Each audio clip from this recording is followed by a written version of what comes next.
আসসালামু আলাইকুম। আবার সিনেমার আড্ডা।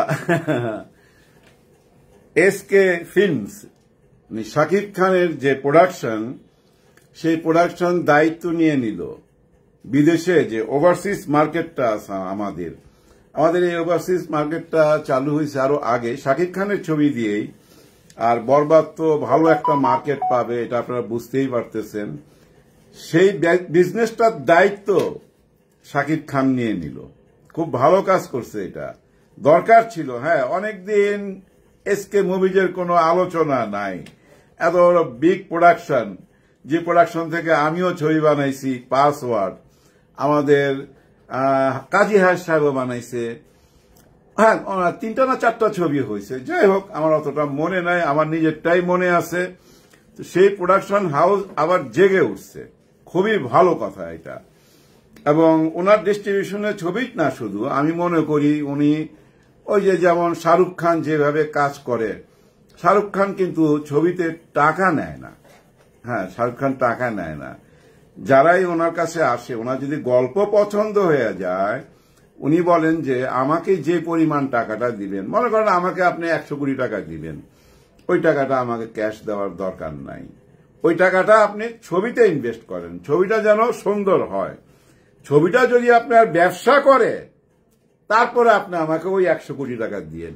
এর মধ্যে কোনো সুট টুট নাই। ওই 100 কোটি তখন দিয়েন। আর ছবি যদি ফ্লপ যায়, দেওয়ার দরকার নাই। কিন্তু আমাকে দিয়ে আর কে যেন খান হ্যাঁ, ও আমাদের সিয়াম। হ্যাঁ, আমাদের সিয়াম, এই যে জঙ্গি ছবির নায়ক, উনিও কিন্তু একই স্টাইলে কাজ করে। আমি যেটুক শুনলাম, আজকেই শুনছি, শুনে আমার খুবই ভালো লাগছে যে সিয়াম কিন্তু জঙ্গলি ছবিতে টাকা নেয় নাই, কোনো টাকা নেয় নাই।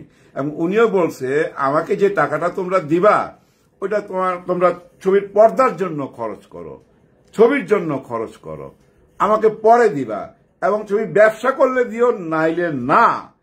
কিন্তু ছবি তো ব্যবসা করতেছে। কারণ কি জানেন, 11টা হলে যে ছবি রিলিজ হয়েছে, 2 সপ্তাহ পর আইসা, মানে 12 দিন পর আইসা এখন 25 থেকে 26টা হয়ে গেছে সিনেপ্লেক্স। হ্যাঁ, একমাত্র সিনেপ্লেক্সে ওনাদের শো বাড়ছে।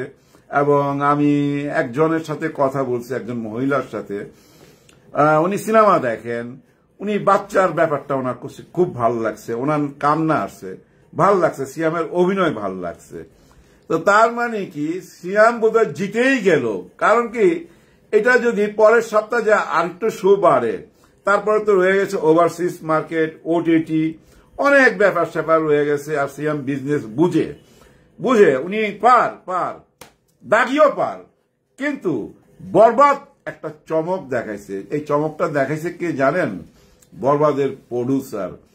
কলিজা আছে ম্যাডামের, কলিজা আছে। একটা ঘটনা ঘটাইছে। ঘটনাটা কি, 12 দিন পর, মনে করেন যে হলের সাথে চুক্তি ছিল যে ভাই ওই শুক্রবারে আপনি ছবিটা রিলিজ করে দিবেন, মানে আমাকে দিয়ে দিবেন, ছবিটা ফেরত দিবেন, এ পর্যন্ত আপনি চালাবেন। এরপরে যদি চালান, আবার নতুন করে আলোচনা করতে হবে, মানে টাকা পয়সার ব্যাপার। কিন্তু প্রডিউসার কি করছে বরবাদের, উনি খুশি, তো অনেক খুশি না হলে কিন্তু এই কাজ কেউ করে না।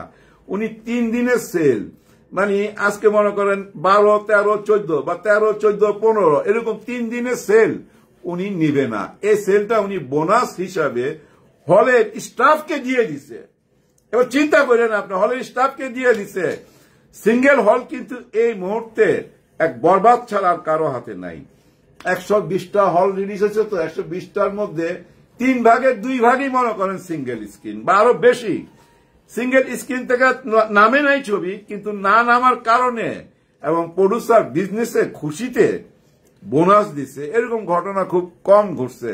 মনে রাখেন, 3 দিনের সেল কিন্তু কম না। যেমন মনিহারে ভাই, একদিনই সেল যায় 5 থেকে 6 লাখ। 3 দিনের সেল কিন্তু বহুত বড় অঙ্কের টাকা। আবার এদিকে কিন্তু আজকে আনারকলিতে 12 দিন যাওয়ার পরও ওইখানে গেট ভাঙাভাঙি হয়েছে এই বরবাদের জন্য। তার মানে বরবাদ সিঙ্গেল হল থেকে নামছে না, একদমই নামছে না। আর ডবল স্ক্রিন তো আছে, মানে সিনেপ্লেক্স থাকবেই। আর প্রডিউসার কতখানি খুশি না হলে বুঝছেন, এত বড় অঙ্কের টাকা কেউ ছেড়ে দেয়। 3 দিনের সেল একদম দিয়ে দিছে ঈদ বোনাস হিসাবে, তার মানে উনি হ্যাপি। আর আরেকটা ব্যাপার বোঝা যায় এটাতে, আরেকটা ব্যাপার বোঝা যায় যে উনি সিনেমায় থাকতে চায়, সিনেমা হলের মালিকদের সঙ্গে সম্পর্ক গড়তে চায়। এটা দরকার আছে কিন্তু ভাই। অতীতে বুঝছেন আমরা যে ছবি বানাইতাম না, তার সিংহভাগ টাকা কিন্তু হলের মালিকরা অ্যাডভান্স দিয়ে দিত। এতটা ভালো সম্পর্ক ছিল তখন। 1200-1300 সিনেমা হল ছিল। আবার দেখেন এই যে সিয়াম যে কাজটা করতেছে, বা আমাদের শাকিব খানও একই পথে যাবে আমি মনে করি। যেহেতু আমাদের মনে করেন যে এই যে শাহরুখ খানের ভক্ত শাকিব খান, আমার মনে হয় ওইটাই ফলো করবে। আগামীতে ক্যাশ নিবে না, বলবে যে আমার পারিশ্রমিকের টাকাটা তুমি ছবিতে লগ্নি করো, আমাকে মনে করেন যে ওটিটির রাইটটা দিয়ে দাও, ওভারসিজ রাইটটা দিয়ে দাও। এরকম একটা বোঝাপড়ায় আসবে, যেটা সিয়াম আসছে, শাহরুখ খান আসছে ছিল, আবার এই যে আপনার জিতও কিন্তু একই রকম ভাবে কাজ করে। এটাতে হয় কি জানেন, প্রডিউসার একটা সুবিধা পায়, বিরাট অঙ্কের একটা টাকা না পর্দায় খরচ করতে পারে, ছবিটা ভালোভাবে বানাইতে পারে, এবং এতে আগ্রহটা থাকে হিরোর, মানে কি মেগা স্টারের ছবির দিকে লক্ষ্যটা রাখে। কারণ কি, তার পয়সা তো এখানে আটকা, ছবিটা ভালোভাবে বানাচ্ছে কিনা।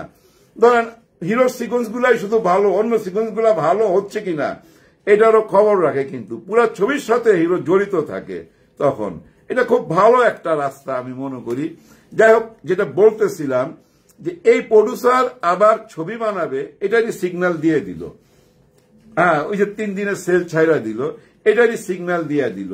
আমি যতদূর জানি মানে কি একদম কনফার্ম, মনে করেন 100% কনফার্ম, মেহেদী হাসান হৃদয় আগামী রোজার ঈদে আসবে।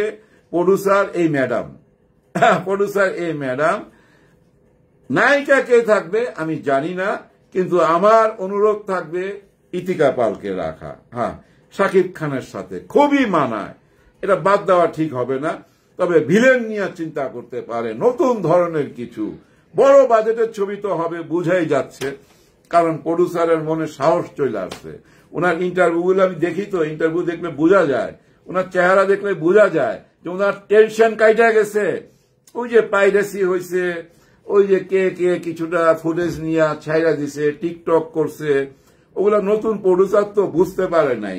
এখন বুঝা ফেলাইছে যে ওগুলাতে ছবির ক্ষতি হয় নাই, পাবলিসিটি হয়েছে। যাই হোক, সবাই মঙ্গল কামনা করি। আজ আর বেশি কথা না, নেক্সট ঈদে একটা ছবি তো কনফার্ম হয়ে গেলেন আপনারা, শাকিব খানের, যে মেহেদী হাসান হৃদয় আর সেম প্রডিউসার বরবাদের টিমই কাজ করবে নিশ্চয়ই। সবার জন্য সবাই দোয়া রাখবেন। আল্লাহ হাফেজ।